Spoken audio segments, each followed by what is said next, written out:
ठोकरें हमें बेहतर इंसान बनाती हैं। हम सब चाहते हैं कि हमें जीवन के हर संघर्ष में सफलता हासिल हो।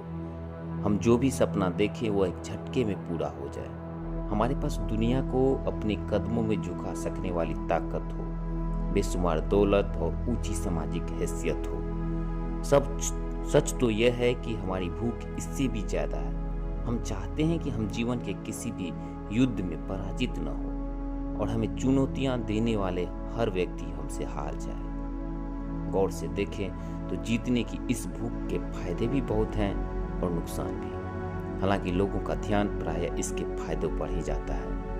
यही कारण है कि हमारे माँ बाप और अध्यापक बचपन से ही हमारे भीतर वह भूख भर देना चाहते हैं, क्योंकि उन्हें लगता है कि इसी किलर इंस्टिंक्ट की बदौलत व्यक्ति सफलता के चरम स्तर को छू पाता है। इसलिए वे बच्चों को सिकंदर, नेपोलियन और पृथ्वीराज चौहान की झूठी सच्ची कहानियां सुनाते हैं। वे बच्चों को बचपन से ही अव्वल स्थान पर पहुंचने और बने रहने का संस्कार देते हैं। पर इस भूख को रात दिन महिमा मंडित करने के समानांतर हमें यह भी सोचना चाहिए कि क्या यह भूख सचमुच इतनी शुभ है। भूलना नहीं चाहिए कि जितना एक तुलनात्मक स्थिति है या रिलेटिव पोजीशन है, कोई जीतेगा कहने में ही निहित है कि कोई हारेगा भी। आमतौर पर जब एक व्यक्ति जीतता है तो 150 लोग हारते भी हैं। किसी कक्षा में जब एक बच्चा पहला स्थान हासिल करके गर्वोन्माद में डूबा होता है, ठीक उसी समय बाकी बच्चे पराजय बोध से तिलमिला रहे होते हैं, भले ही उसकी पीड़ा पर किसी की नजर न जाए। अतः इस बात पर गंभीरता से सोचा जाना चाहिए, क्या एक व्यक्ति को आत्ममुग्धता का मौका देने के लिए बाकी 99 को कुंठा में धकेलना उचित है। यह हमारे समाज का भयानक सच है और विद्यार्थी जीवन में इसकी कड़वाहट का एहसास सबसे तीखा होता है। इस नाजुक उम्र में यह समझना बेहद जरूरी है कि हार हमेशा बुरी नहीं होती, उसे भी जीवन के एक स्वाभाविक हिस्से की तरह लिया जाना चाहिए। सच यह है कि लगातार मिलने वाली पराजय भले ही इंसान को तोड़ देती है, पर कभी कभार लगने वाली ठोकरें इंसान को बेहतर ही बनाती है, उसे ठीक से मांझ देती है। थोड़ी बहुत ठोकरें खाने का पहला फायदा यह है कि इससे व्यक्ति में धैर्य और जुझारूपन जैसे चारित्रिक गुणों का विकास होता है। आजकल कई मनोवैज्ञानिक मानने लगे हैं कि व्यक्ति की सफलता में बौद्धिक क्षमता यानी कि इंटेलिजेंस, भावनात्मक समझ यानी कि इमोशनल इंटेलिजेंस से ज्यादा बड़ी भूमिका लगन या परसेवरेंस की होती है।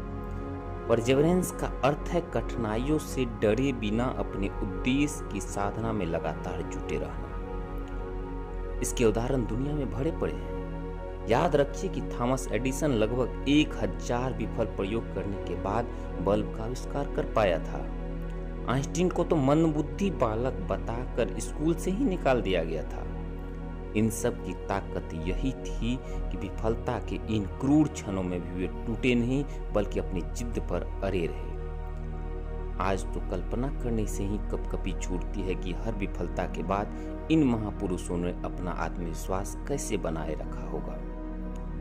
विफल होने का दूसरा फायदा यह है कि व्यक्ति के पैर जमीन पर टिके रहते हैं। उसके मन में यह एहसास बना रहता है कि यह दुनिया का मालिक नहीं है, बल्कि समाज में और भी लोग हैं जिन्हें ईश्वर या प्रकृति ने योग्यता बख्शी है।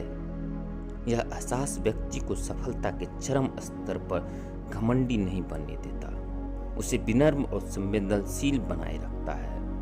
हार का तीसरा फायदा यह है कि व्यक्ति दुनिया को ठीक से पहचानने की योग्यता विकसित कर लेता है। वह देख पाता है कि दोस्ती का दावा ठोकने वाले कई लोग संकट की घड़ी में तुरंत किनारा कर लेते हैं, जबकि कुछ लोग अप्रिय या अजनबी होने के बाद भी संकट में हाथ थाम लेते हैं।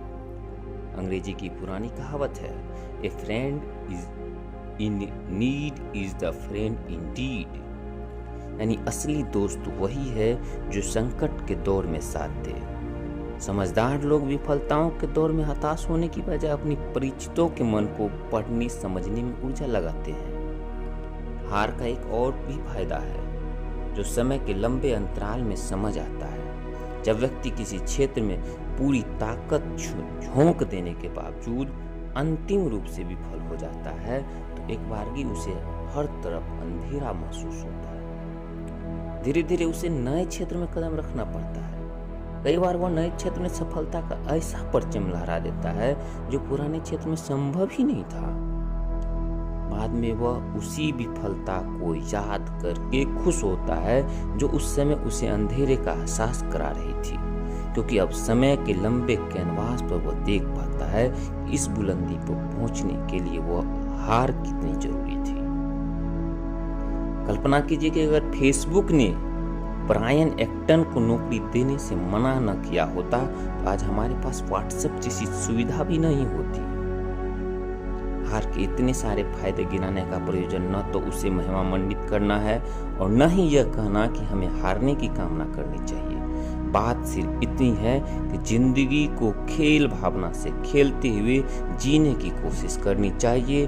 व्यक्ति को अपनी पराजय पूरी गरिमा से स्वीकार करते हुए सफलता की नई परिभाषा या रणनीति गढ़नी चाहिए। आखिर किसी परीक्षा में सफल हो जाना ही जिंदगी नहीं है।